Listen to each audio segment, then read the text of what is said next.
پہلا مسئلہ یہ ہے کہ قربانی کا گوشت کھانا عبادت ہے، جیسے میں نے بتایا. بعض لوگ یہ کرتے ہیں کہ گھر میں قربانی کرتے ہی نہیں ہے، سارے حصے ادھر ادھر دے دیے انہوں نے، تو یہ ایک قسم کا تکبر ہے. سمجھ رہے ہیں؟ ٹھیک ہے، صدقے کی اپنی اہمیت ہے، مگر جب اللہ کی طرف سے ضیافت ہے تو اس کو کھانا چاہیے. دیکھو ان 3 دنوں میں 4 دنوں میں روزہ رکھنا حرام ہے. کیوں حرام ہے؟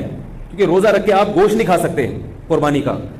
رات کو حالانکہ کھا بھی سکتے ہیں، مگر یہ کہ جیسے عام دنوں میں کھانے کی روٹین ہے وہ نہیں کر سکتے آپ. تو اس کا مطلب پتہ چلتا ہے کہ جب اللہ تعالیٰ کی طرف سے ایک چیز کی ضیافت ہے تو اس ضیافت کا انکار نہیں کرنا چاہیے. یہ تکبر ہے. بعض لوگ یہ کہتے ہیں ہم تو پورا سال گوشت کھاتے ہیں، ابھی ہم نے کیا کھانا ہے یار. بھائی آپ پورا سال اپنے پیسوں سے کھاتے ہوں گے.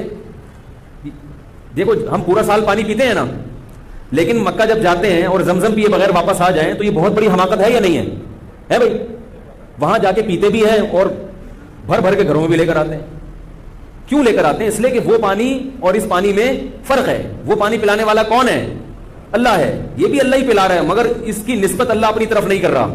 اس کی نسبت اللہ اپنی طرف کر رہے کہ میری طرف سے آفر ہے یہ تمہیں. اس میں جو برکت ہے وہ اس پانی میں نہیں ہو سکتی. برکت نہ بھی ہو بھائی، ہم تو اللہ کی طرف سے ضیافت ہے. تو تبھی نبی نے فرمایا کافر جو ہے وہ زمزم پیٹ بھر کے نہیں پیتا اور مسلمان زمزم پیٹ بھر کے پیتا ہے. کافر اتنا پیے گا جتنے ضرورت ہوگی. کہے گا پیاس ختم ہو گئی اب کیا. مسلمان کہتا ہے نہیں بھائی اور پیوں گا، پیٹ بھر کے پیوں گا میں، اللہ پلا رہا ہے. نہیں یاری میرا خیال ہے بات سمجھ. تو اسی طرح آپ سارا سال ٹکے بھی کھاتے ہیں، ہمیں پتہ ہے آپ کھاتے ہیں، کوفتے بھی کھاتے ہیں، کباب بھی کھاتے ہیں. وہ آپ کھاتے ہیں، وہ کسائی آپ کو جو دے رہا ہے. اس گوشت کی نسبت کس کی طرف ہے؟ اللہ کی طرف. نبی صلی اللہ علیہ وسلم نے 63 اونٹ اپنے ہاتھ سے نہر کیے اور سب میں سے تھوڑا تھوڑا چکھایا آپ نے. حالانکہ آپ صلی اللہ علیہ وسلم کھانا نہیں کھاتے تھے، بہت کم کھاتے تھے. تو اس لیے ایسا نہ کیا کریں. وقف بھی کریں تو پھر گھر میں بھی کریں.